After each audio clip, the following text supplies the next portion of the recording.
Hey everybody, this is Matthew Rathbun, and I've recently seen a lot of instructors, speakers, ask questions about how people are managing their speaking gig. For many of us, at least for me, it's not a primary gig, although it feels like one a lot.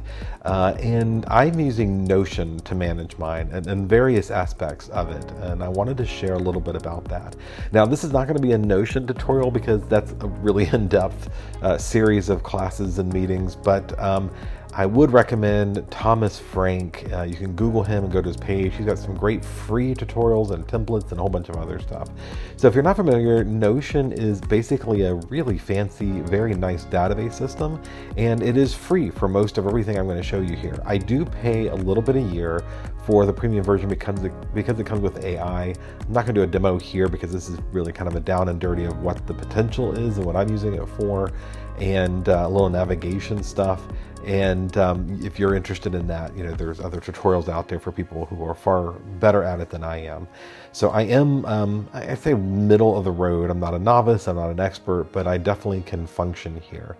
And so Notion is a series of blocks. And so all this stuff here, as I hover over it, I can change the layout to be what I want it to be. I can change the different features here. I can add pages, and there's just a whole lot to it. And so think of it as a database system, but it's a very, very expansive database system that has more than one function. And so I am showing you my landing page. Up here on the side, you see favorites. And here I've got the clock, what time it is. I've got the weather for home. And then I have my life divided into several sections here. So I have a reference system, and I'll get into that in a minute. I've got public pages. One of the things I love about this database system is I can share certain things publicly. So some of the pages that I build are for me and they're private, no one sees them unless they have my username and login. And then there's other things I do publicly that I can share that makes life a whole lot easier on me. And here's my map, my calendar rather, which just syncs right with my Google Calendar, so it's kind of all in one place. And this is my launch pad to much deeper elements of this tool. And so again, I'll start here where just life stuff. And I've got notes. And so when I go into notes, there is more nested information, more nested notes. And I've got stuff for the brokerage that I run, my academy, my school, and things that have to do with the licensing board here in the Commonwealth of Virginia, and notes for certain classes. So for example, when I go even deeper in here, when I'm teaching my 10 underutilized NAR tools, I have a link to all the tools here that I use as notes during class, so they're nicely referenced, and then I can navigate back to this page. And then I have course design notes and some things I'll get into in a minute. I have email templates here, my own references, things that I need to remember, little hacks that I might not remember when I need them, but I know I can go grab them there. Creative stuff, my brand as a speaker, my household stuff. This is personal stuff, like my recipes are all on here, and how the entertainment system works and what is connected and what model number. I have a list of movies and TV shows my wife and I want to watch together, and then I have shopping items that need to happen here. Then we have my personal stuff, my notes from services on Sunday and whatever we're doing, my medication, a summary there in case something happens to me. If I'm at a doctor, it's just easier to hand them my phone with a list of all the medications. My reoccurring expenses, travel plans, and our baseball tickets and system. And so that's just a real quick, I can go here and I can go grab stuff. So let me show you some of the most, what I think pertinent pages are. I'm going to start over here with travel plans. And now again, this is a template that I found online. Some are free, many are free. Some of them you can go to Etsy and pay like $4 or $10, and then some of them are far more advanced. And I'll show you an example of one of those. And I think the most I've ever paid for a template was $35. And it's yours once you're done, right? There's no reoccurring cost. But this was one of the big solutions to a problem I had, which was traveling. Traveling was getting a little bit out of hand as I'm getting more bookings. And so not everything that I am going to teach is a travel, but for things that are travel, as I book them, I add the trips that are coming up. And they have deadlines. So 30 days before the travel, once the contract's signed, I can go in and then say, okay, this trip is coming up. And you can see these trips here are in red because these dates, the booking is already passed, or like I'm actually here in a hotel room as I'm recording this for this particular conference I'll be sharing. And each session, each course has its own little tab. Now, when I open up that tab, you can see here there's a calendar of my travel. When I open up that tab, so let's say Oklahoma, I'm going to Oklahoma. And so I have here, the header, by the way, I do. If you are familiar with Notion, you can change the cover. I do change it to the city I'm going to. And so I have the dates in which I'm going. I have what topics I'll be teaching, what area I'm going to be going in, what city and state, and what status this is. So I haven't started booking any travel yet because we're still kind of ways out here in January. So I have this here so I know to do it. Now I have action items. So as soon as the class is booked, if I need to register myself for the event, I can go do that. Book flights, book hotel, confirm my speaker agreement is signed, and reserve a car if need be. And then when I do that, so that's for this one. Let me go to one that is done. So we'll go over here to Dan Harper, who was nice enough to bring me in to talk about AI. And so I know what conference area it's going to be, where it's going to be, and these are completed plans. I've already done the stuff here. Now, there are some things here that I did not do because I'm only flying in and out. So I'm not scheduling myself for an event or anything. For example, when I go to Las Vegas, I'm going to go see U2 in the Sphere. That's an event that I would schedule in the day. So here I am for a class that's already been scheduled. So I have my flight information. I know what airline, what airports I'm going to, my departure date, my arrival time, my record number. The times are all entered here. I manually enter them when I book them, so it doesn't auto port in there. Here's when I'm returning back. So those are my flights. When I go back over here, I can go to my accommodations. I'm not going to open that up, but I'm at a hotel and the confirmation for the hotel is there. Information about the hotel is all there. Documents, the speaker agreement, the hotel confirmation, the flight confirmation, all those PDFs or emails are all just added to this page so that when I go on travel, the only thing I need to do, I don't have to go dig through 20 emails. I just have to open this up and it has all those things confirmed there. I've got a packing list. I frankly don't use that very often. I have a journal in case there's interesting things that happen on this trip or event that I want to put in my actual journal later. I can quickly make notes. And then again, a hotel. And then when I go down here, I have a Kanban board like Trello where I have each day set up and I have what I'm doing. And so day 1 is a travel day, day 2 is a lecture, day 3 is a travel day to the next event. And I can add more events in a day. And so for those of you who, for example, my last NAR conference, I had a ton of responsibilities for committee work and my role at RABI, plus I'm teaching, plus there's classes I want to take. This allows me to schedule each day, and if I were doing more than one thing, here I'm just doing the one keynote, I would have the time in here and what room number it was all in so I could map it all out. I could have places to visit if I was doing some social stuff afterwards, restaurants that were recommended to me, and then I can keep all my my expenses in here for the conference to easily reference later. And so as you can see, I mean, that's a great, just everything's in one place. I love, love, love this. And the best part is I can share this with my wife or whomever, your assistant or whomever you're going with. And so my wife now knows what my travel plans are. As for my conference plans here, she can see when I'm traveling and living away from home and if she wants to join me on a trip or not, and where I'm staying and what I'm doing. So these are the things that I book for travel. Now, for things that are actually just speaking schedule, I've got my schedule here. So this is my, actually this is March, and admittedly there are some like NAR mid-year. I may not be teaching that whole time, although I think I do a lot of committee work and some other things. I still have it on my calendar, right? Whether it's travel or just training. And so anything I'm doing, a lot of virtual stuff, a lot of classes, I can very easily now come to this page that has my speaking schedule and click on new, and it's going to ask me for the event name and the date of the event, who's organizing it, is it in person, meet, whatever, keynote. I can say whether it has to be, you have to RSVP. Now this is my public calendar. So this is a shared link. They said I can click on share, create a unique URL, and people can now see this page. And so this is synced on my website. So if somebody's asking, hey, when are you teaching the next CRS class?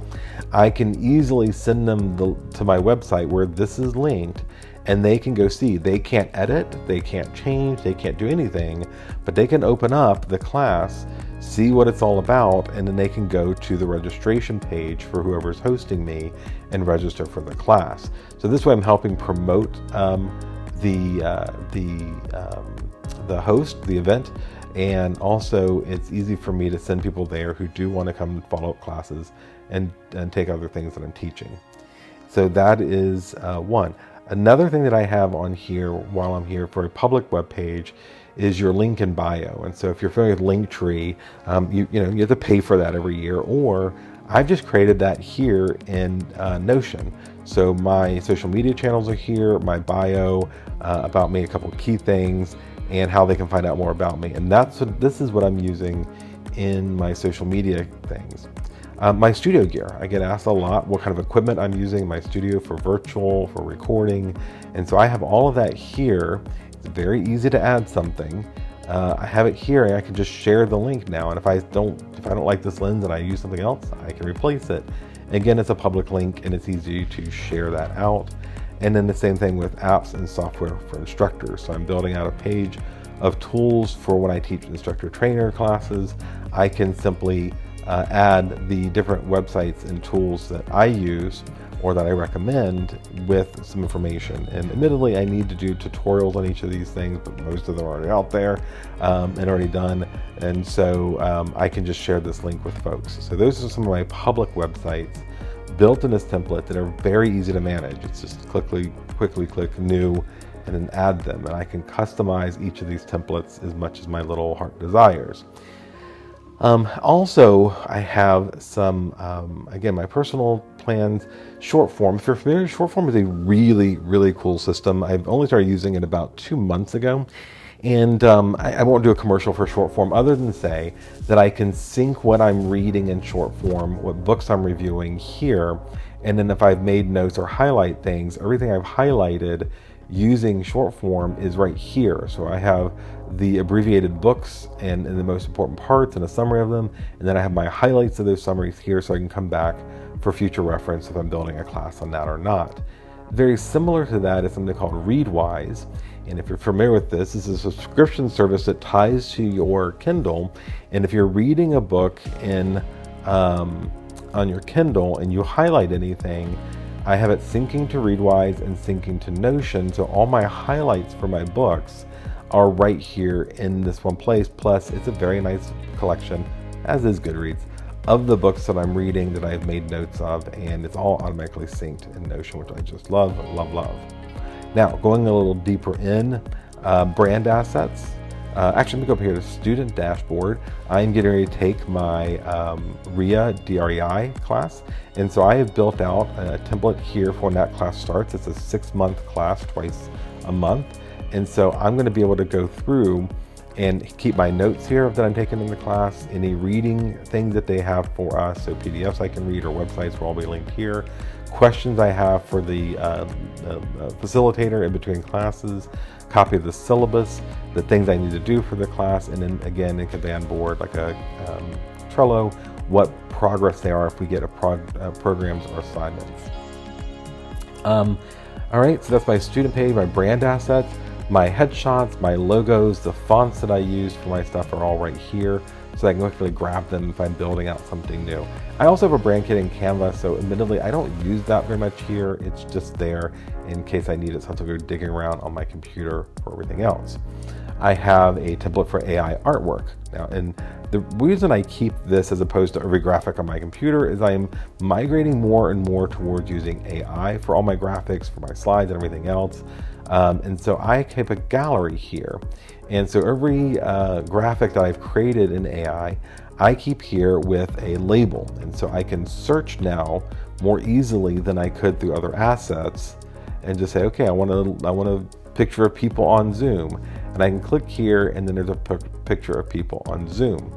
Now, what I'm also doing additionally is I may look at this and go, I really like how this particular graphic, whatever that graphic is, I may like how it turned out.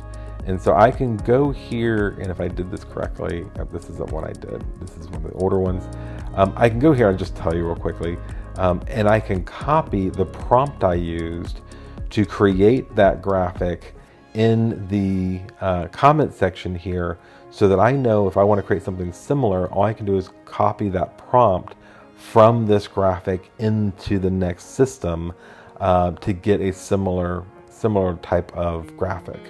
And so that's AI. Now there's a whole lot more to that. Again, under the AI Studio, I can search by tag, I can search by style, by favorites. And to do that, it's really simple. Again, most of this is, I'm just going to add to gallery. I'm going to drag the photo, drop it in there, give it a label that's searchable. And then here under comment, I'm going to paste the prompt that I created to get there. This was a template that I got from somebody online, and I do love it.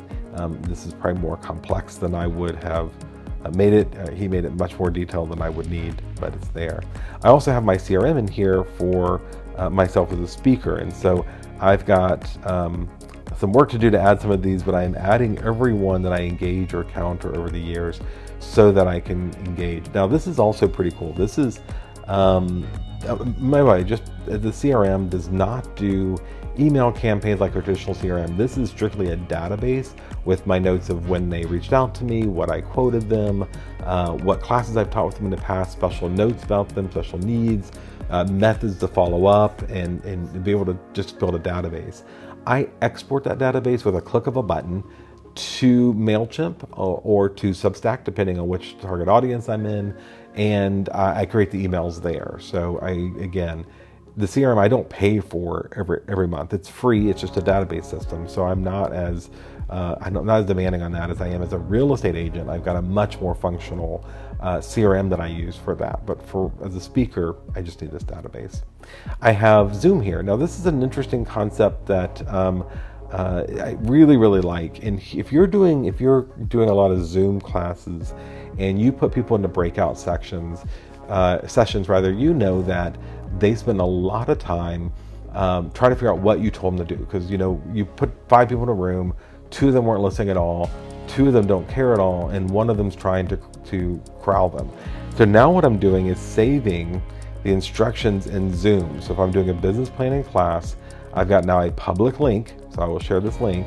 I will hit the broadcast button and put the link in, and it is a summary of what I've already told them. And so if you are familiar with teaching, for example, RE&E, the negotiations class where you have several breakout if you're doing it virtually, you have to keep popping in the rooms, and if you do that, you'll realize people are kind of lost. And so I've gone to this system, I give them the instructions, I sign in the breakouts, and then I broadcast to all the breakouts a link to this that says you have 30 minutes, you have a group reporter, it'll be the person whose last name starts with the highest letter in the alphabet.